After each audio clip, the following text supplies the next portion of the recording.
Welcome back, welcome back. So, let's see how this ends. Gambling hall where the rules of the game are explained. Each player receives 10 cards. The main card is the emperor. His subordinates are citizens who have slaves.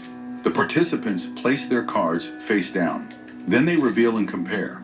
A citizen versus a citizen is a tie. A citizen beats a slave, but the slave beats the emperor. Cards cannot be played randomly. You must look and think before making a move. Not only the guests watch the game, but also the prisoners deep underground. At first, Kaiji plays with his remaining winnings, but quickly loses them due to his inexperience. Tonegawa laughs at him, saying that Kaiji's desire to win made his thoughts easy to read from his expressions. Hyodo, disappointed that it ended so quickly, loans Kaiji some money so he can play again. Now Kaiji takes the game more seriously, noticing Tonegawa's strange behavior. Every time Kaiji is about to make a move, Tonegawa looks at his watch. But even this time, Kaiji quickly loses and is sentenced to 130 years of slavery. As God Kaiji is led damn! to the underground prison, he replays all the details of the game in his mind, trying to figure out how Tonegawa cheated. Then Endo stops him to call him a loser once again and points to his eternal mark of slavery.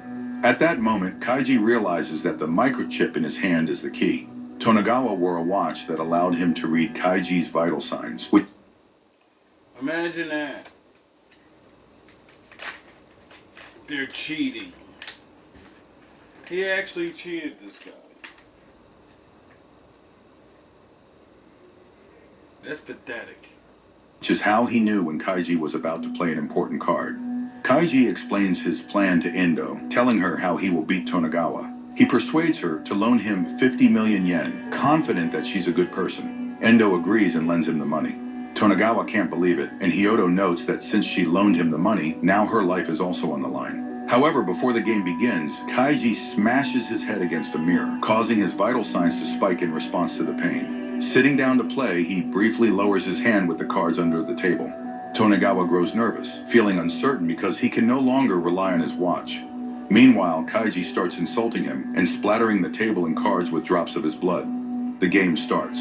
As time passes, the game becomes very tense. Tonegawa carefully calculates each move, growing angrier at Kaiji. When only two cards are left on the table, Tonegawa notices a bloody mark on one of the cards and remembers the incident on the ship. He realizes that Kaiji is trying to fool him and engages all his analytical abilities. It's the penultimate move.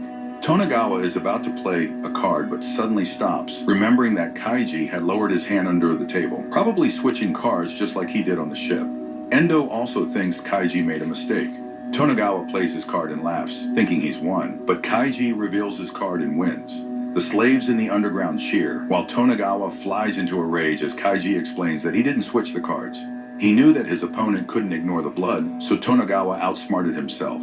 Enraged by his servant's huge loss, Kyoto revokes Tonegawa's citizenship in the future kingdom and sends him to work underground for the rest of his life. Kaiji wins 50 million yen. The next day, during lunch at a cafe, Kaiji returns the money to Endo, but suddenly loses consciousness. When he comes to, all the bags of money are gone, and in his pocket, he finds a letter from the girl where she explains that he forgot about the interest that had been accruing every minute. She also reminds him of the damage to her car that he caused before embarking on the cruise, so she simply took what was hers. And now she's leaving, hoping they'll meet again someday. Kaiji is left with only 450,000 yen, which he finally takes to Ishido's daughter. This film, based on a well-known anime. Imagine that. After all of that, you completely forget they're charging you 1% interest every minute you're in the game.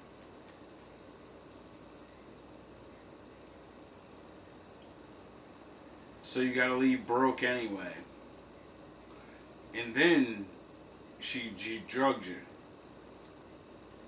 I mean, she was the woman that you did in the beginning, kick her car. So she gave you the money to save your own life. You know? And then you paid your debt. And she got you free again. With some paper. And,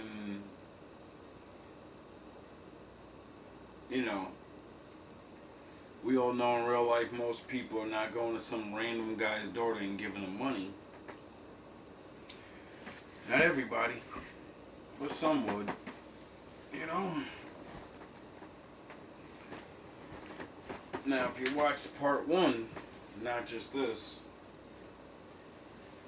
it all makes sense of why that guy should have just stayed on the street.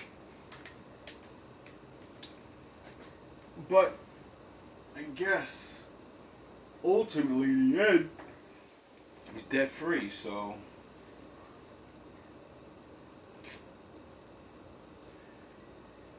you know, he's just right back where he started. All love, all praise to the Most High. Don't gamble. You usually end up right back where you started.